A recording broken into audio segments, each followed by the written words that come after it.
We now have 20 businesses, 21 if you add in one for that we signed up today, that we've been that we're now the ones who we've lent capital to, and we were walking with kind of on a day by day. Huge kind of variety of different industries, from plastic recycling, a bakery, an apparel manufacturer, to a cancer treatment clinic, to even today's one, which was a lollipop manufacturer, someone who makes lollipops locally as well. And so all incredible stories. And I think for us, it's extremely exciting just to see these businesses from when they come in and where they kind of get to. I've been reflecting as I look back on the last year of some of the businesses that have grown, like their revenues and their profits, or the number of staff that they're employing every day. When I look back on 12 months, I can see like ones that we've lent $30,000, but their monthly sales have grown 4 times, or their number of staff have doubled, and their salaries have tripled. And so it's incredible just to see how, when we look at a business, we find a faithful entrepreneur, if we can lend a little bit of capital and then walk alongside them, how many then hardworking men and women are able to provide for their families every single day. And so I'd like to kind of dive a little bit into 2 of the stories. And so one of them here is Nyota. So we're just going to share a quick video testimonial of Florence and her story from Nyota Limited, from Frozen Isle. So I'll just pause here to watch a short video, and then we'll come back.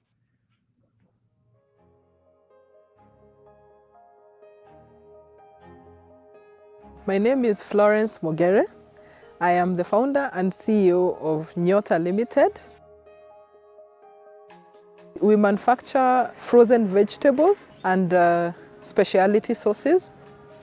So I settled on the veggies because, one, I was struggling with veggies myself as a mother who is very busy in my career. I couldn't get time to make these African indigenous vegetables for my family. So I shared with some of the ladies that I was working with in the office, and they were like, oh yes, I also just cook cabbage for my family because, one, it's easy, it's faster, but I also know it's not nutritious as much as our African indigenous vegetables. As soon as we had our business registration in place, the first thing that I did is went and opened a bank account. From the first sale that we made, it was banked in that bank account. Why? I knew that I need to grow my credit so that I can be able to access some debt financing from the bank. When I go to the bank is looking at me and going like, we can't fund you. We don't fund startups. We fund people with money. I was introduced to a program that was being run for SMEs, and that's how I actually met the Kua team. Since we teamed up with Kua, we've seen our business grow significantly, and I know it is in line with what Kua stands for. In fact, Kua actually means to grow. So it's really been amazing for us. It didn't matter to them that we are a very young business, because we've actually been in the market for slightly over 2 years. However, I think they saw the potential in us. We've seen our business grow significantly. We've been able to almost double our sales within a short period of about slightly over 2 months. Now we are able to fulfill more orders. We've been able to onboard more small-scale farmers into our network. We've added 4 new staff members.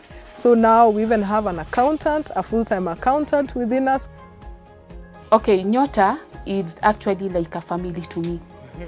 Interacting with these wamama is the best thing. As I do my work, I get to interact with them. We talk, we learn a lot, and we share a lot as a family. And I'm happy to see that it has a great impact on the society, in that at the end of the day, we are learning as everyone is going home with something to eat. Hii kazi kusema ukweli inanisaidia kwa kulipia watoto school fees, kulipa nyumba na chakula. Juu mimi ni mama na sina mzee wangu aliaga. Nashukuru tu Mungu kwa hii kazi, na bado nashukuru Madam Flo. Juu yeye ndiye ametupea kazi na hii kazi kusema kweli inatusaidia kwa nini hapa community yetu, juu kama wamama wenye wanakuja hapa kusema kweli inatusaidia sana. So that gives me a lot of fulfillment, gives me a lot of joy, just knowing that at least these ladies have a source of income. We normally say God did not give us this idea for us to put everything together and then not give us a market.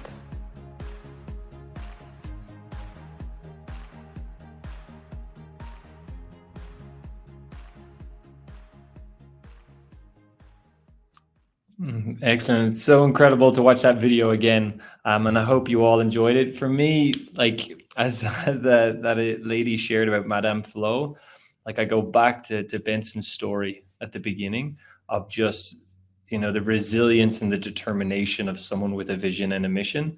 And I think, you know, we've been walking with Florence now for 18 months or so, and it's just incredible. Do you know what I mean? Like her revenues or her sales have tripled. The team has doubled.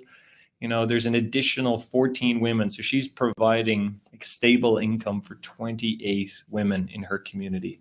And if you just think about actually what that means is that there's now 28 households who have a salary, a business that they can depend on, so they can provide their own school fees, they can put a roof over their head, they can put food on their tables. And how incredible is that dignity of actually being able to provide for themselves. And so for me, that's very much so the hands and feet of Jesus providing for the sheep. And so it's really cool and just humbling. And this is only the first year as well, you know, and where are they going next and kind of what's set out.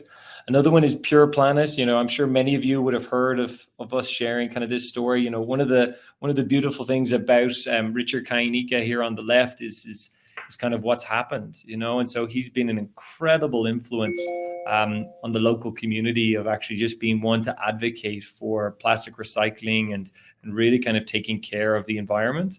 The company has grown. He's built some incredibly strong systems and procedures. And over the years, he's had around 48 women who kind of working for him in the last 2 years. And so one of the really exciting parts is that, you know, one of the things from our perspectives that we really need is that discipline and that integrity. And so he's been faithfully paying his loan for the last 2.5 years, every single month. So much so that we gave one loan and then we followed it up with a second loan because he was being so faithful. And one of the things, the great success of that, he's actually graduated, is in the fact that he's actually been able to attract another investor who's been willing to put in significantly more capital into his businesses. They've put in $300,000 into his business to be able to grow his business 10 times. And so one of the beautiful things that we're trying to accomplish is that if we can actually give an entrepreneur a small amount of money, provide some coaching and some mentorship and surround them with a community, will they be able to build and get more traction and be able to then continue to grow and multiply their business and be able to support so many more initiatives that are having transformational impact in their community. And one of the beautiful things about Richard and his wife Monica is that they lead a house church out in a region called Machakos, just outside of Nairobi. And so, you know, you've got a person who again is extremely committed to his employees and his community and cleaning up a lot of the waste in the city. But at the same time, he's a very faithful man, serving his church and taking up a leadership role as well. And that's exactly the type of people that we want to be supporting, right? Is people who are very committed to their faith, at the same time, very committed to building a successful business that can provide stable, quality jobs for hardworking men and women. And so every time I go to visit Richard and see their community, I'm humbled by what they're able to do.